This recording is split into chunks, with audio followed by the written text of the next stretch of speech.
The Alberta Prosperity Project appears to have jumped ahead to end state outcomes without first securing process legitimacy. Hello everyone and welcome back to the channel. In today's video, we want to take a serious, sober look at the Alberta Prosperity Project and the broader push for Alberta's independence from Canada. Not from an emotional standpoint, but from a strategic, political and structural one.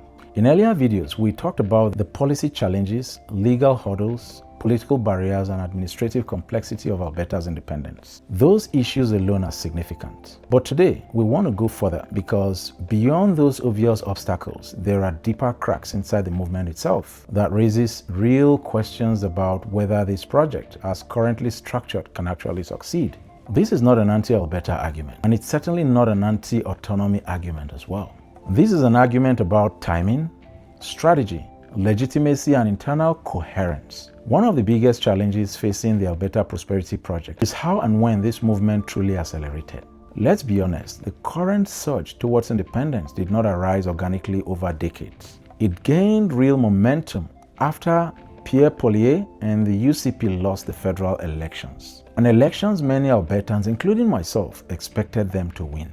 That loss created deep political frustration, especially the feelings that Alberta once again had little influence over Ottawa's direction. But here's a key issue.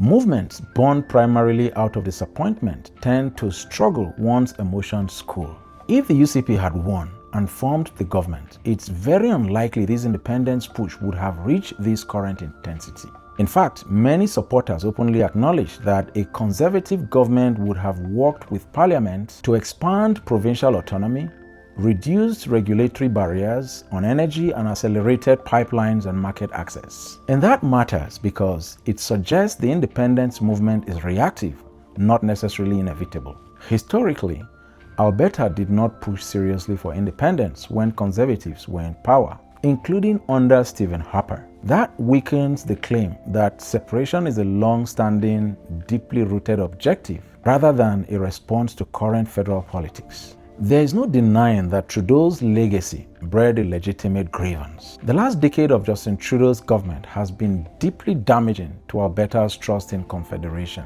Energy policies that constrained pipelines, regulatory uncertainty, Bill 69 and environmental overreach, a perception that Alberta's economy engine was treated as politically inconvenient. These grievances are real and they are widely shared. But here's the strategic problem. Building a permanent independence movement on the failure of one federal government is risky. Governments change, political coalitions shift, policies evolve. If the core justification for independence is Ottawa is currently hostile, that argument weakens the moment Ottawa changes, especially when polling already suggests federal policies could realign in the next cycle. A successful independence movement must survive good federal governance and bad ones. Right now, that durability is not clearly established. Secondly, exclusions of First Nations people poses one of the most serious structural weaknesses of the Alberta Prosperity Project. From the very beginning, Indigenous nations were not meaningfully included in the conversation about independence. This is not a side issue, it's a foundational one. Indigenous people hold constitutional rights, treaty relationships with the Crown, and legal authority over vast portions of land and resources, amongst others. Any independence process that does not formally consult, secure consent, or even co-design the framework is not just politically weak, it is legally and morally untenable. No serious independence movement can succeed while leaving entire nations feeling excluded from the future being proposed. Another major challenge is public support, or more precisely, the lack of a decisive one. Despite the noise online and at rallies, recent polling does not show majority support for independence in Alberta. Support fluctuates, it spikes during moments of anger, but it has not stabilized above threshold required for legitimacy. And that points to another problem.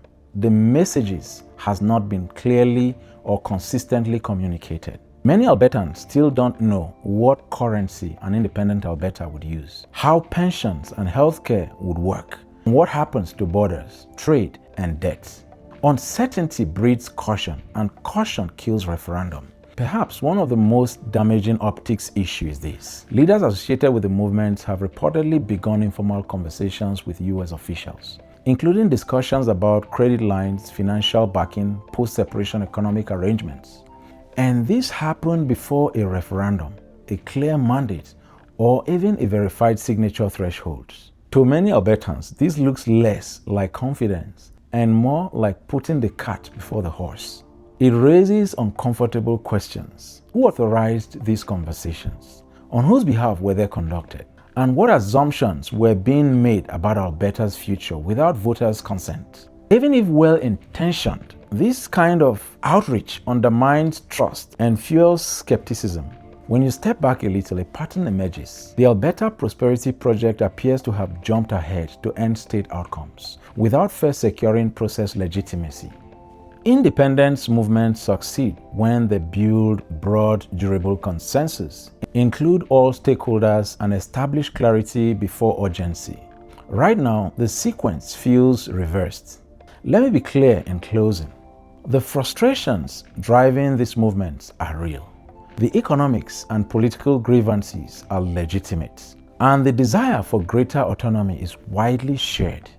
But wanting independence and being ready for independence are not the same thing. As it stands, the Alberta Prosperity Project faces serious internal challenges, from timing and strategy to inclusion, messaging, and legitimacy. If this movement wants to succeed, it must first look inwards, slow down, broaden the table, strengthen the case, and rebuild trust. Because without the groundwork, the biggest threat to Alberta's independence may not be Ottawa. It may be the movement undermining itself. Thanks for watching, and I'll see you in the next video.